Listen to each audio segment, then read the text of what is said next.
Grabatzen ari garen unean goizeko 9:04 diren honetan, gaur hasiko da, ziur aski, binakako buruzburuko eta lauterdiko txapelketa nagusien ostean, garrantzia gehien duen txapelketa lauterdiko San Fermin torneoa. Ohiko moduan, Baikok eta Aspek euren adarrak izango dituzte eta Euskal Herriko txoko ezberdinetan jokatuko dira 2016 urtea ezkeroztik. Horrela ari dira jokatzen, pilotari nafarrek soilik ez dute parte hartzen, pilotari guztiek hartzen dute parte eta gainera hainbat pilota lekutan jokatu ohi dira norgehiagokak. Gaurkoan, lehenik eta behin pilotariak aurkeztuko ditugu eta apur bat txapelketa honetan zenolako ibilbidea daramaten aipatu, gero noski pronostikoak egingo ditugu eta txapelketaren nondik norakoak ere bai. Gogoratuko dugu nola izango den txapelketaren formatua, esan bezala gaur hasiko da etxarri aranatzen, final 16-etatik hasiko da urten txapelketa, final 16-etan 4 partida jokatuko dituzte, gero final 8-etan beste 4 partida, final 4-etan beste 4 partida, gero final erdia geratuko lirake, aurten gainera final erdiak biak ala biak Donostiako Atano 3. Izango dira uztailaren 4ean, eta finala ohiko moduan uztailak 7 jokatuko da, 2. urtez jarraian Nafarroa Arena pilotalekuan Iruñean. Hauek esan da, goazen pilotariak aurkeztera, lehenengoa Asier Agirre izango litzake. Asier Agirre Nafarra izan da, askotan jokatua da, lauterdiko San Fermin torneoa, zehatzago esan da 5 aldiz jokatu du, baina bere paperik onena 2021 urtean egin zuen Lasoren aurka finalerdietan, galdu egin zuen, baina esate baterako Oñatz Bengoetxea kanporatu zuen, eta orokorrean, une honetan buruzburuko B-serie txapelketako kolpe horren ostean iritsiko da Agirre, behar bada ez unerik errazenean, baina lauterdian beti oso arriskutsua den pilotaria da, ikusiko dugu, eta hau ere pilotari guztien inguruan esango dugu, ea lauterditik sakatze horrek mesede edo kalte nori egingo dion, txigora bera hipotesi batzuk edo izan ditzakegu, baina oro har Asier Agirre beti lauterdian pilotari oso arriskutsua da, oso fisikoa, joko azkar horretan eroso sentitu ohi dena, eta urten gainera buruz-buru jauzi bat gehiago eman duen honetan beserieko finalean sartzen, ziur lauterdian ere xede hori izango duela San Fermin torneo honetan. 2. pilotaria Joanes Bakaikoa da, honek behin bakarrik parte hartu du, baina egia da final erdietara iritsi zela 2019 urtean izan zen hori, esaterako Laso eta Olaizola 2. kanporatu zituen, eta gero finalerdietan Artolaren aurka galdu zuen, baina lauterdian hau ere pilotari gogorra da, tantoa egin behar zaiona, eutsi egiten dio, gainera aurreko joko horretan trikimailu ugari erabili ohi ditu Bakaikoak, eta edozein aurkarirentzat aurkari gaiztoa lauterdiko modalitate honetan. Iraitz Zubizarretak 3 aldiz jokatu du lauterdiko San Fermin torneoa, paperik onena 2023 urtean egin zuen final 8-etara iristen, bertan Artolak kanporatu zuen, eta, lauterdian hau ere pilotari oso arriskutsua, esango nuke B-serie mailan lauterdian egun gehien nabarmentzen den pilotaria dela, Iraitz Zubizarreta, efektoekin eta minik eragarri egiten du, zuloak irekitzeko gaitasun handia dauka, eta distantzia motzetan jokatzea gustatzen zaio, ez? Lehenengo 2. kuadroan pilota hartzen duenean oso arriskutsua da, hormabikoa egiten trebea, behar bada sakean izan lezake, honek hankazulo handiena lauterdian ezarri duten honetan, baina ez baita pilota asko aurreratzekoa, eta ea zer gertatzen den Iraitz Zubizarretarekin. Lehen aldiz hariko da Beñat Senar ataundarra, hau ere, lauterdiko beserie txapelketan aurten paper egokia egin duen pilotaria da,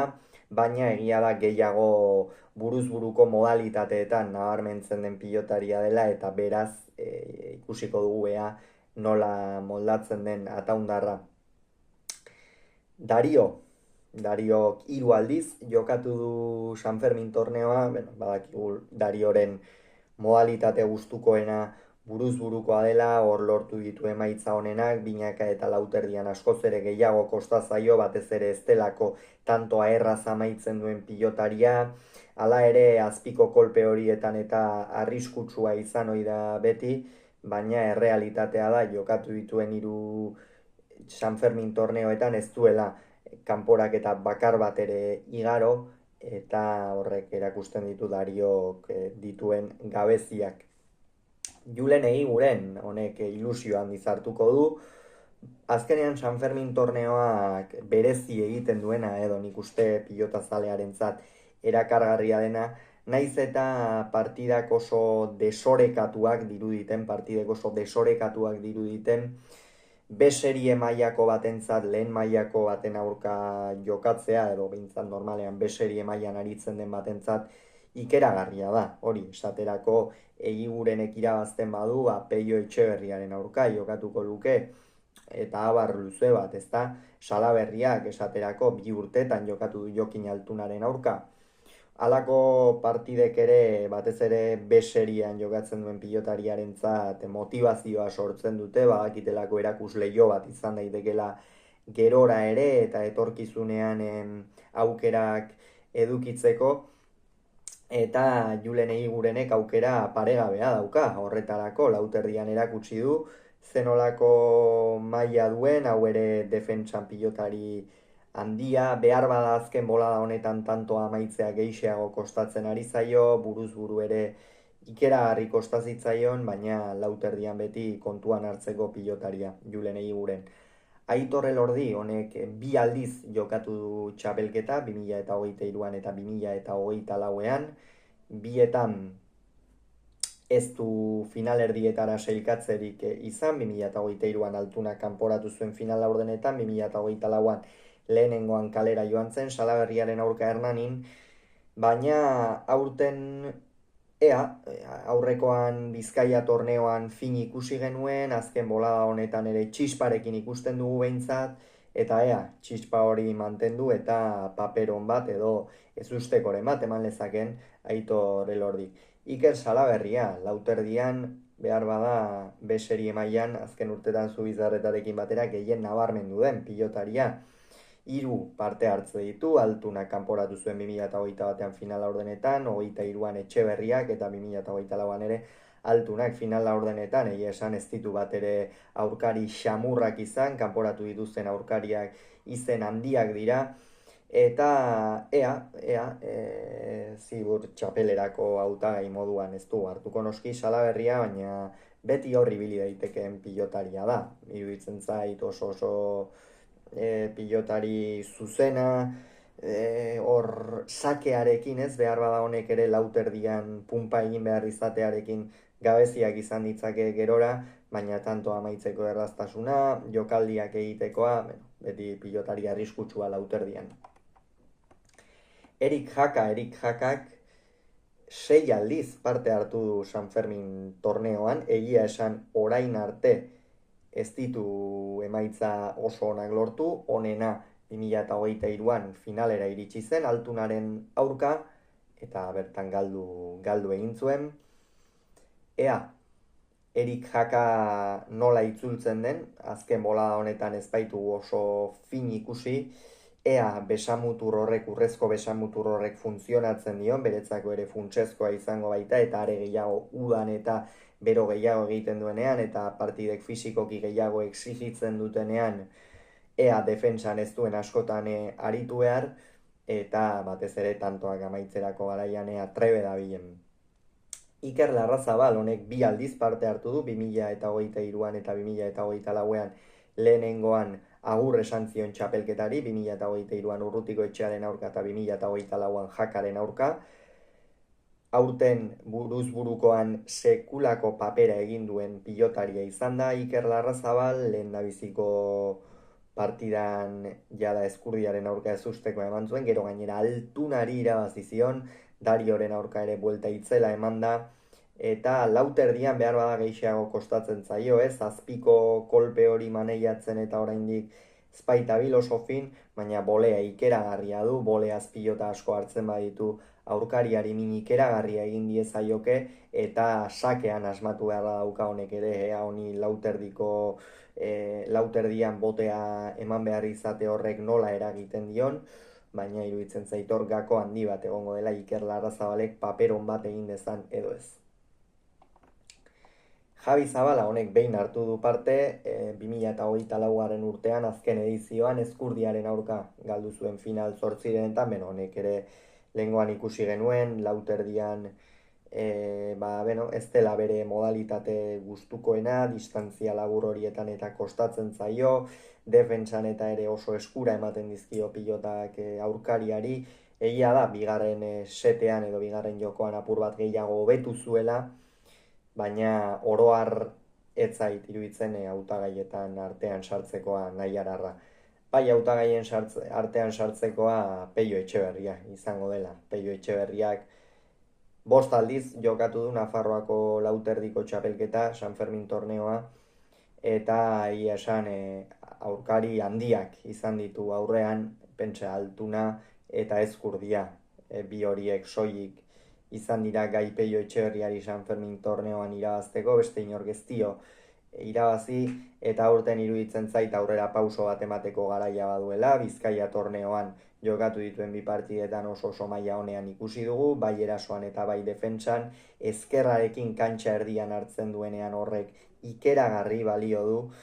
hor pilotak uste badin badizkiote behintzan nekez irabaziko diote Pellori sekulako gaitasuna baitu ezker horman sartu eta aurkaria defentsan dantzan jartzeko, eta ea Pello zenolako papera egiten duen, baina aurten iruditzen zait aurrera pauso bat eman beharrean dela zenoztarra. Iñaki Artolak 6 aldiz hartu du parte honek ere, 2019an Altunaren aurka galdu zuen finala, hortxe sailkatu zen soilik finalera, eta, binaka finalera iritsi zen, buruz-buru finalera, zergatik ez, San Fermin torneo honetan, gainera kontuan izanik enpresako izar nagusia edo Unai Laso ez dela bertan izango, bakuntza egin diotela gogoratu behar baita, ea Iñaki Artolak zenolako papera egiten duen, aurten iruditzen zait ilusioz hartuko duela, honi ere lauterdian punpa egin behar izateak nola erasaten dio, baina ikusten dugu azken bolada honetan ez hain joko zuzena egiten, askoz ere gehiago mugitu arazten aurkaria, eta horrek lauterdian asko balio du. Jon Ander Peña egungo azpitxapelduna, joan den urtean oharkabean sartu zen finalera, esaterako Unai Lasori finalerdi gogoangarri horretan Elgetan irabazi ostean,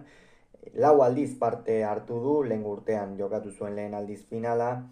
eta ia esan aurten ere hautagaietako bat izan daiteke inolako zalantzari gabe. Sekulako gaitasuna du batez ere errematerako, honi ere iruditzen zai lauterdian punpa egiteak eragin diezaiokela, eta hor behar bada ez du hainbesterainoko tartea aterako, saketan normalean ikeragarrizko tarteak atera hoi baititu Jon Ander Peñak, eta ea zer maila erakusten duen. Jokin Altuna zer esango dugu, 4 aldiz, 2019, 2021, 2023 eta 2024an txapeldun izan zen pilotaria, esan izen ondoak soberan daude Jokin Altuna deskribatzeko, aurten ere buruz-buruko txapelduna, Itzuli eta Bergaran hala ere irabazi, zeran Bizkaia torneoan ere jokotara, baina hor ere irabazi, esan berriz ere Itzuli dela dirudi Altuna irabaztaile hori, eta hor txapelaren borrokan egongo den pilotaria inolako zalantzari gabe. Eta azkenik Joseba Ezkurdiak 2013tik 11 urtetan segidan jokatu du San Fermin torneoa. 2022an txapeldun izan zen, Lasori irabazi zion 22 eta 18, baina egia da hor, 2013an Jaunarena kanporatu zuen, baina 14 eta 15ean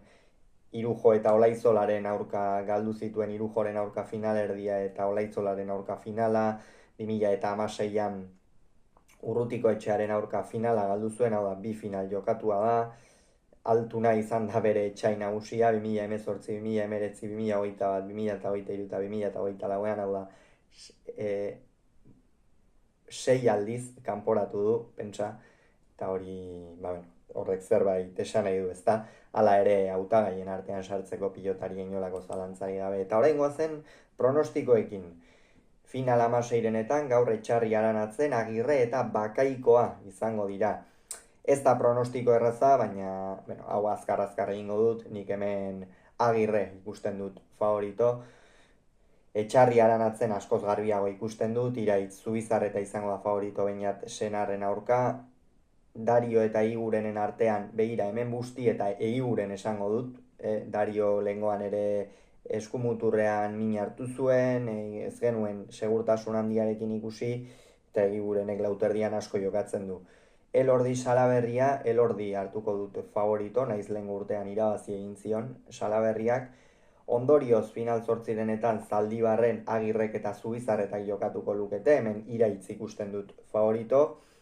Jakak eta Larrazabale jokatuko dute Muskizen, hemen Jaka ikusten dut favorito.